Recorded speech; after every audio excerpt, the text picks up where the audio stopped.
ಶ್ರೀ ಮಂಜುನಾಥಾಯ ನಮಃ. Doctor D Veerendra ಹೆಗ್ಡೆಜಿಯವರು ಧರ್ಮಸ್ಥಳದ ಧರ್ಮಾಧಿಕಾರಿಯಾಗಿ ದಶಕಗಳಿಂದ ಜನಸೇವೆಯಲ್ಲಿ ಭಾಗವಹಿಸಿದ್ದಾರೆ. ಅವರು ದಕ್ಷ ಹಾಗೂ ಧೀರ ನಾಯಕರು. ಶಿಕ್ಷಣ, ಆರೋಗ್ಯ, ಸಂಸ್ಕೃತಿ ಹಾಗೂ ಗ್ರಾಮಾಭಿವೃದ್ಧಿ ಕ್ಷೇತ್ರಗಳಲ್ಲಿ ಅನೇಕ ಮಾದರಿ ಯೋಜನೆಗಳನ್ನು ರೂಪಿಸಿಕೊಂಡು ಲಕ್ಷಾಂತರ ಜನರ ಜೀವನದಲ್ಲಿ ಬೆಳಕನ್ನು ತುಂಬಿದ್ದಾರೆ. ಅವರ ಇಂತಹ ನಿಸ್ವಾರ್ಥ ಸೇವೆಯನ್ನು ನಿಮ್ಮ ಮುಂದೆ ನಾವೀಗ ತೋರಿಸಲಿದ್ದೇವೆ.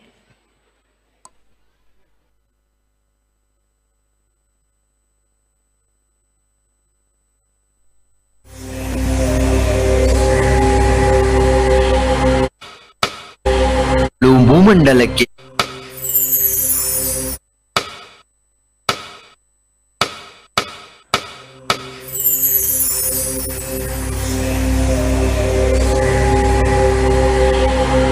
ಧರ್ಮದೈವಗಳು ಭೂಮಂಡಲಕ್ಕೆ ಪಾದಾರ್ಪಣೆ ಮಾಡಿದ್ದ ಪುಣ್ಯ ಮಣ್ಣದು. 1948 ನವೆಂಬರ್ 25ರಂದು ಜನಿಸಿತ್ತೊಂದು ಧರ್ಮದಾನಿ. ಧರ್ಮಾಧಿಕಾರಿ ರತ್ನವರ್ಮ ಹೆಗ್ಗಡೆ ಮತ್ತು ರತ್ನಮ್ಮ ಹೆಗ್ಗಡೆಯವರ ಮೊದಲ ಬೆಳಕಿನ ಹಬ್ಬವಾಗಿ ಹುಟ್ಟಿದ್ದು ಧರ್ಮಾಧಿಕಾರಿ ಪೂಜ್ಯ ಡಾಕ್ಟರ್ ಡಿ ವೀರೇಂದ್ರ ಹೆಗ್ಗಡೆಯವರು. ತನ್ನ 19ನೇ ವಯಸ್ಸಿನಲ್ಲಿ ಅಕ್ಟೋಬರ್ 24, 1968ರಲ್ಲಿ ಮೊದಲನೇ ಬಾರಿಗೆ ಪಟ್ಟಕ್ಕೇರಿ ಜನಸೇವೆಯೇ ಜನಾರ್ದನ ಸೇವೆ ಎಂದು ಪಾದಾರ್ಪಣೆ ಮಾಡಿದರು. ಕಾಮಂದರ ನಿಸ್ವಾರ್ಥ ಸೇವೆಯನ್ನು ಕಂಡ ಜನರು ತಾವು ಪೂಜಿಸುವ ಶ್ರೀ ಕ್ಷೇತ್ರ ಧರ್ಮಸ್ಥಳ ಮಂಜುನಾಥ ಸ್ವಾಮಿಯ ಸ್ವರೂಪವನ್ನು ಇವರಲ್ಲಿ ಕಂಡರು. ಹಾಗೆಯೇ ನಡೆದಾಡುವ ಮಂಜುನಾಥ ಎಂಬ ಪ್ರಸಿದ್ಧಿಯನ್ನು ಹೊಂದಿದರು. ಒಂದನೊಂದೂರಲ್ಲಿ ಒಬ್ಬ ರಾಜನಿದ್ದನು. ಊರ ಮನೆಯ ಬೆಳಕಾಗೆ ಇದ್ದನು. ಜನಕಾಗೆ ಕನಸ ಕೋಟೆ ಕಟ್ಟಿದ. ನಂಬಿ ಬಂದ ಜನಕ್ಕೆ ಪ್ರಾಣ ಒತ್ತೆ ಇಟ್ಟನು. ನಾನು ನನ್ನದೆನ್ನುವ ಆಸೆ ಕಟ್ಟಿಟ್ಟನು. ಅವನೇ ನಮ್ಮ ಮಣ್ಣಿನ ಮಗ. ಅಳಿಯದು ಹೆಸರು 100 ಯುಗ.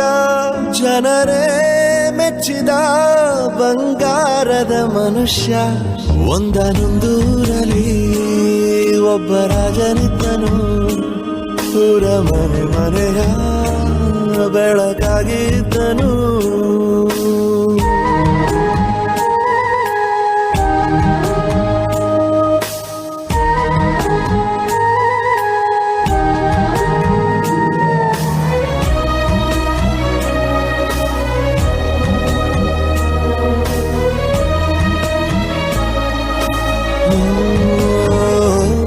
ಒಂದು ಮುತ್ತಿನ ಕಥೆ, ಮುತ್ತು ರಾಜನ ಕಥೆ.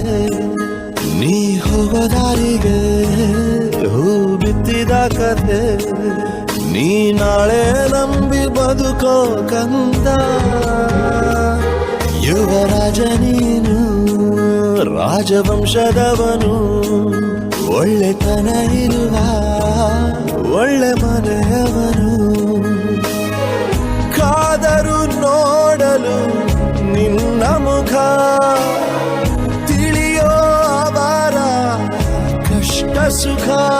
ಹೋಗವಾ ಬಿಟ್ಟವಾ ಬಂಗಾರದ ಮನುಷ್ಯ.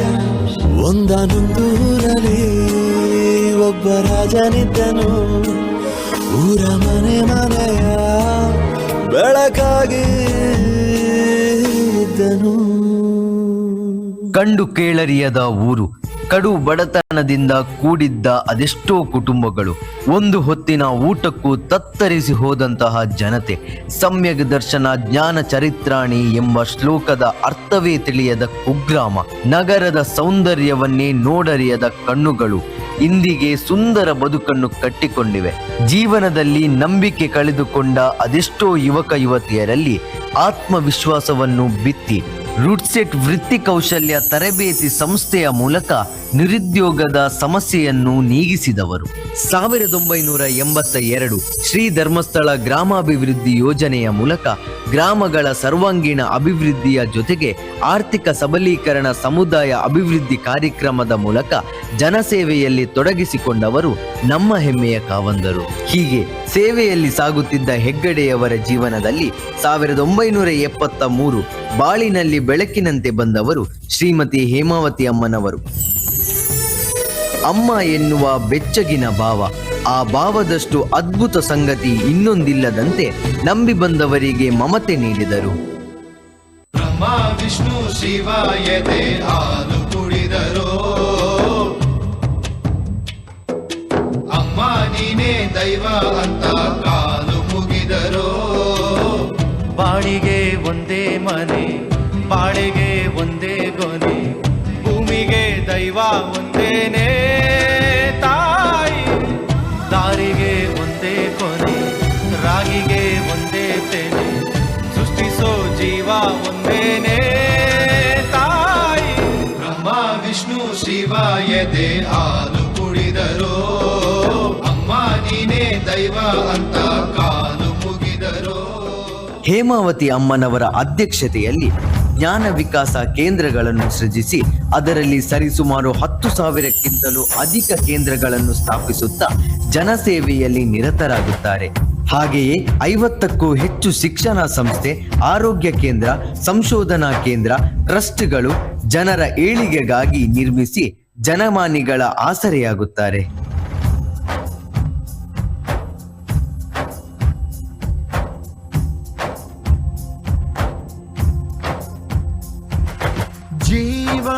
ಜೀವ ನಮ್ ದೈವ ಕಣೋ ಇವನು, ನಮ್ಮ ಊರ ಕಣ್ಣಾಗೋ ಸರದಾರ ಕಣೋ ಇವನು.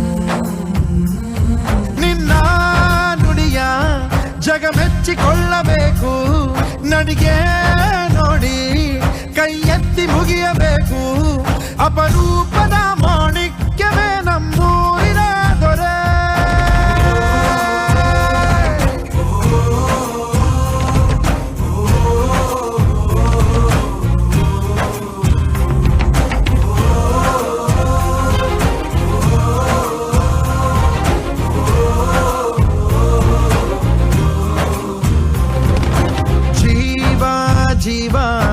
ಜೀವ ನಮ್ ದೈವ ಕಣೋ ಇವನು,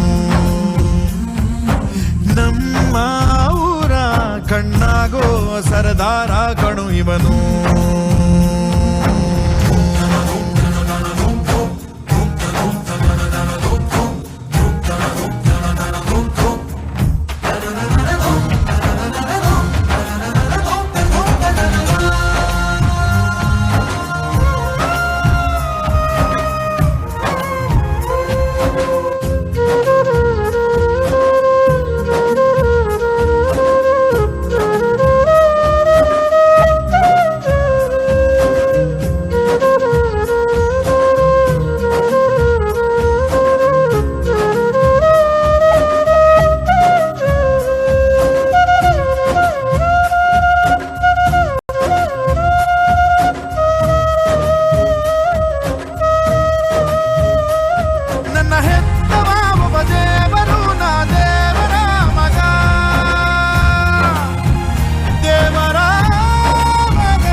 ಸಹನೆ ಸ್ವಾಭಿಮಾನ ಅಪರೂಪವೇ.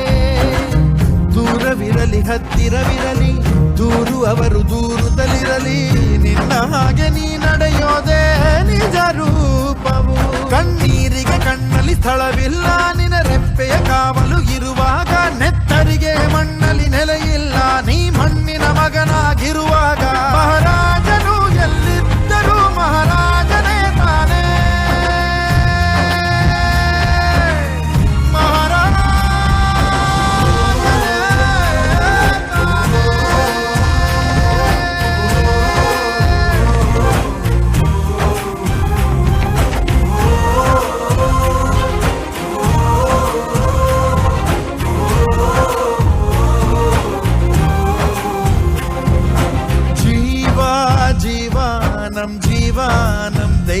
ಕಣು ಇವನು ನಮ್ಮ ಊರ ಕಣ್ಣಾಗೋ ಸರದಾರ ಕಣು ನನ್ನ ಹೆತ್ತವ ಉಪದೇವರು ನಾ ದೇವರ ಮಗ ದೇವರ ಮಗ. ಭಕ್ತರಿಗೆ ಅನ್ನದಾತರಾಗಿ, ಬಡವರ ಬಂಧುವಾಗಿ, ಯುವಕ ಯುವತಿಯರಿಗೆ ಮಾದರಿಯಾಗಿ, ಕುಟುಂಬಗಳಿಗೆ ಆರಾಧಿಸುವ ದೇವರಾದರು. ಸಾವಿರ ಜನ್ಮ ಬಂದಾಗೂ ಸಾಕುವ ನಾಯಕ ನೀನಾಗೂ. ನಿನಗುಂಟು ನಾನಾ ವೇಷ, ನಿನ ಮಾತೆ ಗಂಟ ಘೋಷ. ಸೂರ್ಯ ಚಂದ್ರ ಹುಟ್ಟೋದಿಲ್ಲ ನೀನು ಕೊಡದೆ ಸಂದೇಶ. ಶಿಕ್ಷಣ, ಸಂಸ್ಕೃತಿ, ಸೇವೆ ಇವು ಮೂರನ್ನು ಸೇರಿಸಿ ಜನರ ಜೀವನಕ್ಕೆ ದಾರಿ ತೋರಿಸಿದವರು. ಆಧುನಿಕ ಜಗತ್ತಿಗೆ ತಮ್ಮ ಸಮಾಜ ಸೇವೆಯ ಮೂಲಕ ಧರ್ಮದ ನಿಜವಾದ ಅರ್ಥವನ್ನು ತಿಳಿಸಿಕೊಟ್ಟ ದಾರ್ಶನಿಕರು. ಶ್ರೀ ಕ್ಷೇತ್ರ ಧರ್ಮಸ್ಥಳದ ಧರ್ಮಾಧಿಕಾರಿ ಪೂಜ್ಯ